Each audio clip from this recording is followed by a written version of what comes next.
We're going to tap in affirmations that help you get clarity on your boundaries. So you might want to have a journal and a pen nearby after you're done with this session, if anything comes to mind, in terms of how you would like to move forward in your relationship with this family member, or with your family members, plural. So what you want to tell them, because a lot of times we can do clearings, we can say, positive affirmations about boundaries, but unless we actually take action and we start talking and being more vulnerable with them, or even as vulnerable as you can be. And sometimes if the person is not at a level where you feel they can hear you without them making a snarky comment, or maybe their consciousness isn't at the level of truly listening to what you're saying, sometimes the healthy thing is to step back and to tell them why you're stepping back. And I mean, at the end of the day, you need to say your piece and give the other person enough respect to show up for you in the way that you've requested, or respect what they show you after you tell them your boundary, and decide whether or not this is a relationship you need to step back from. Okay, so we are going to tap in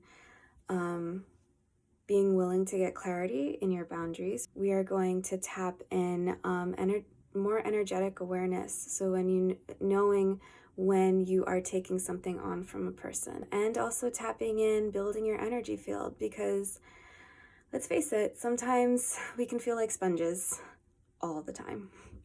So we're gonna try and build your field. Yeah, let's start.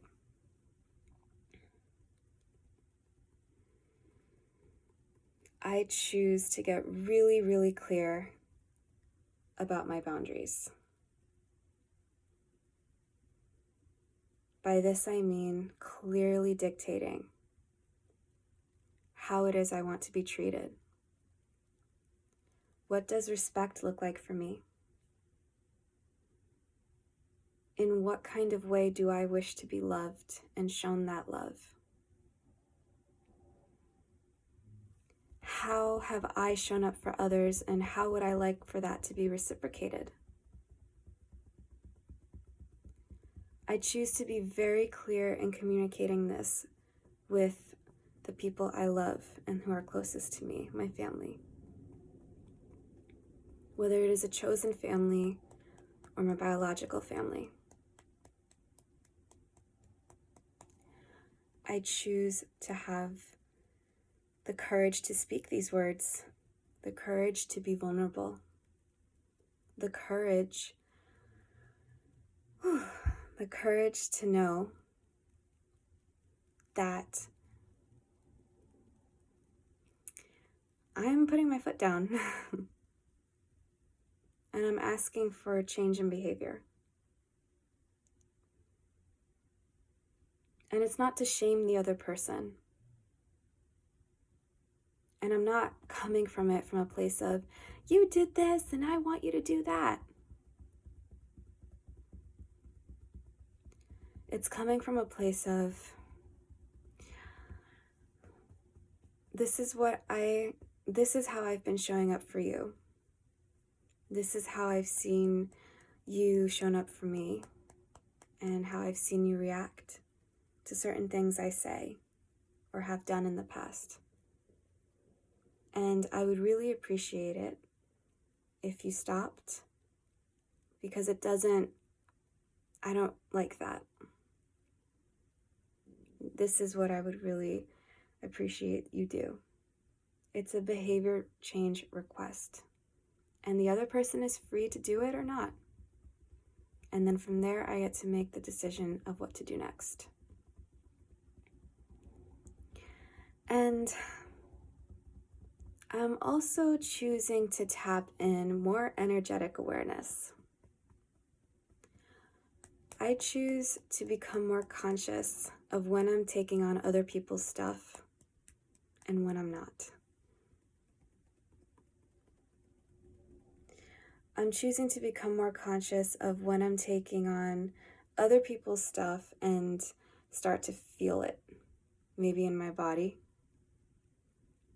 Maybe it's the thoughts I'm thinking. Maybe it's in how I'm feeling emotionally. I choose to know, and for it to be okay for me to know. Maybe I was scared to know in the past, because if I did know, I would, I don't know, probably say, hey, what is this? Say no thank you, and then feel guilty that I wasn't helping the other person. Oh, my mind.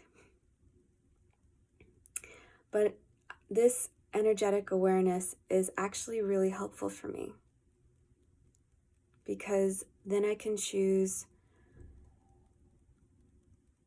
if this is something I want to take on or not.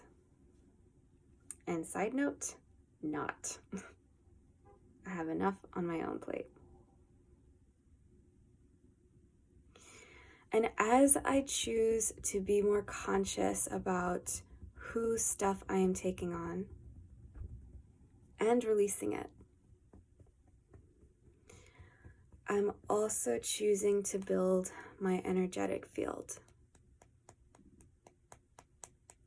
Because no one really wants to live like a sponge forever. And taking on everybody's everything all the time is exhausting. It's a cool superpower. Maybe it's a little interesting. Yeah. It's pretty weird, and that's trendy now. But I'm choosing to build my field up more. By this I mean saying no to things that are not mine. And also being very conscious about where I am getting, like who's attached to me, or who I've attached to. And what is the foundation of that attachment? Is it love? Or is it codependency? Or is it fear? The more I know, the more I'm able to care for myself. And so, in the name of building this field around me, and not a field that will shut out everything, but a healthy field.